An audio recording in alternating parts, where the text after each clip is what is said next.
സാവിത്രി അന്തർജനം ഇതാ ചാത്തന്റെ കുടിലിൽ വന്നപ്പോ, ആ ചാത്തന്റെ കുടിലിൽ അന്തി ഉറങ്ങിയപ്പോ അവിടെ യാതൊന്നും സംഭവിച്ചില്ല.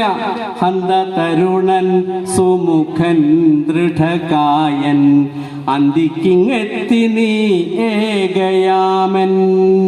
അന്തികത്തെങ്ങാനും തങ്ങിയുറങ്ങുന്നു ചിന്ത വേറില്ലാത്ത പൈതൽ പോലെ.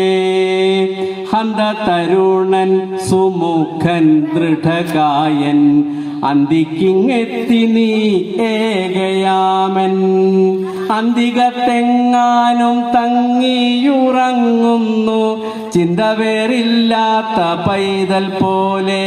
ആ സുമുഖനും സുദൃഢ ആരോഗ്യ ദൃഢഗാത്രനുമായ ആ യുവാവ് ഇതാ ആ കുടിലിൽ കിടന്നുറങ്ങിയപ്പോൾ ചിന്ത വേറില്ലാത്ത പൈതലെ പോലെ കിടന്നുറങ്ങാൻ ആശാന്റെ നായികന്മാർക്ക് സാധിച്ചെങ്കിൽ ഇന്ന് 3 വയസ്സുള്ള കുഞ്ഞിന് പോലും ഈ ലോകത്ത് ഒരമ്മയുടെ അടുത്ത് കിടന്നുറങ്ങാൻ പറ്റാത്ത നിലയിലേക്ക് അധപ്പതിച്ചത് എന്തുകൊണ്ടാണ് നമ്മൾ ചിന്തിക്കണം. നമ്മുടെ കുട്ടികൾ, നമ്മുടെ മനസ്സ്, നമ്മുടെ ആ ഒരു സമൂഹം അങ്ങനെ മാറിപ്പോയത് ഈ നമ്മുടെ സത്വത്തെ മനസ്സിലാക്കാതെ ജീവിക്കുന്നതുകൊണ്ടാണെന്ന് ഞാൻ പറയും.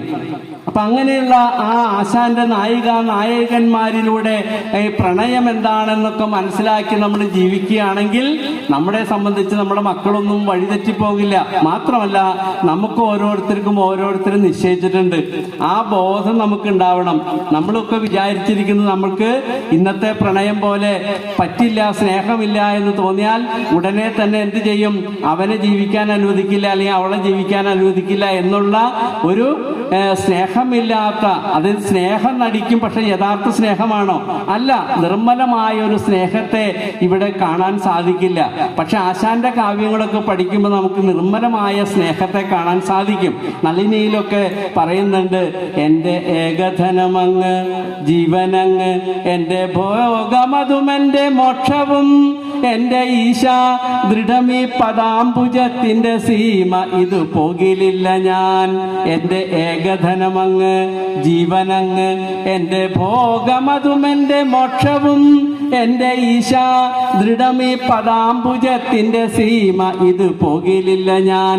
അല്ലയോ എൻ്റെ പ്രാണേശ്വര, അവിടുന്ന് ഈ കാൽത്താമര ഒന്ന് ചലിച്ചാൽ ഈ നളിനി ഈ ലോകത്തില്ല എന്ന് പറഞ്ഞുകൊണ്ട് ആ ദിവാകര യോഗിയുടെ പാദത്തിങ്കിൽ അണഞ്ഞ നളിനിയോട് പറഞ്ഞു, സ്നേഹമാണഖില സാരമൂഴിയിൽ സ്നേഹസാരമിഹ സത്യമേകമാം, മോഹനം ഭുവന സംഗമിങ്ങിതിൽ സ്നേഹമൂലം അമലേ വെടിഞ്ഞു ഞാൻ.